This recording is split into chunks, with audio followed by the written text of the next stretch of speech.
I'm so excited to interview both of you about your new and upcoming edition of the Accidental Fundraiser. With us today is Haley Bash and Stephanie Roth. I'm Nancy Otto with Klein and Roth Consulting. Thank you, Nancy.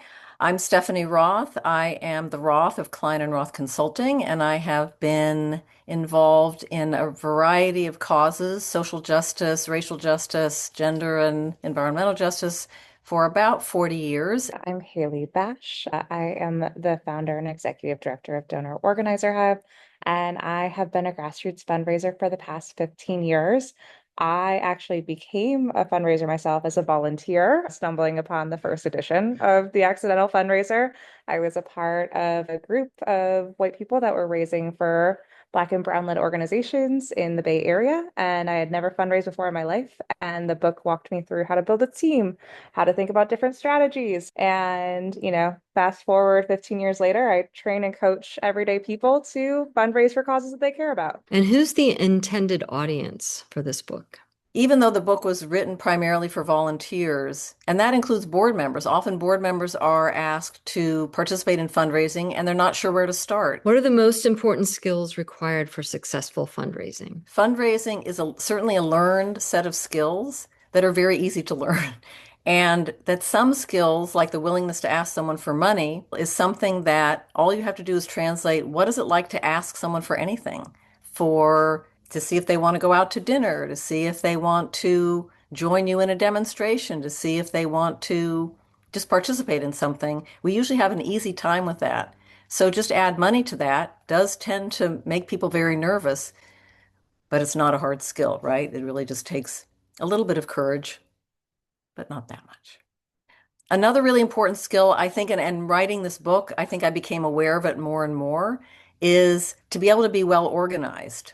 Because most of these strategies, these fundraising activities require making a plan and working your plan and bringing people together and organizing meetings. What makes this book different from other fundraising books? It's very simple in the sense that you don't have to have any prior experience fundraising. You don't have to have any money set aside to be able to start your fundraising. And also lots of resources of worksheets and tools you can use and sample scripts that you can use when you're making a phone call and sample forms for keeping track of donors and sample lists of people you can ask for money. What are some myths or misconceptions about fundraising that you hope this book will debunk? One big misconception that people often have when they come to us looking to get trained to be a fundraiser is, I don't know any wealthy people. That's always the start is I can't fundraise because I don't know wealthy people. And the truth is that you don't necessarily need to know wealthy people. You can, make asks of your community that, the $10 really does add up over time. But also, a lot of times we discover people when they do fundraising campaigns, they actually realize a lot of people in their networks have more capacity to give than they thought. They thought somebody might give $25, they ended up giving $100. And so it's something that you learn through actively doing and trying fundraising efforts. I would also add a big fundraising misconception is that fundraising is really hard to do and really an awful thing to do, and that you're burdening people with a request for money when in fact people love to give money away. The majority of people in the United States and in many other countries as well give away money. They give away money to things they care about because they want to make a difference in the world, and giving money is one way. It's not the only way, but it's one important way.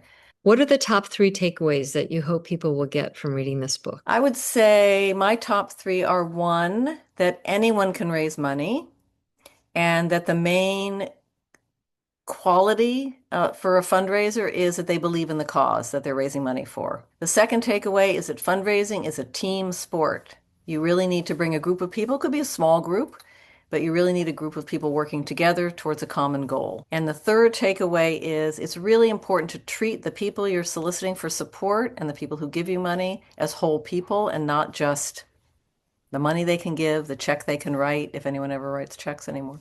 But that donors are whole people and that they may want to get involved beyond giving money, that they may have ideas that they want to give you feedback about, and to be respectful and appreciative of their support.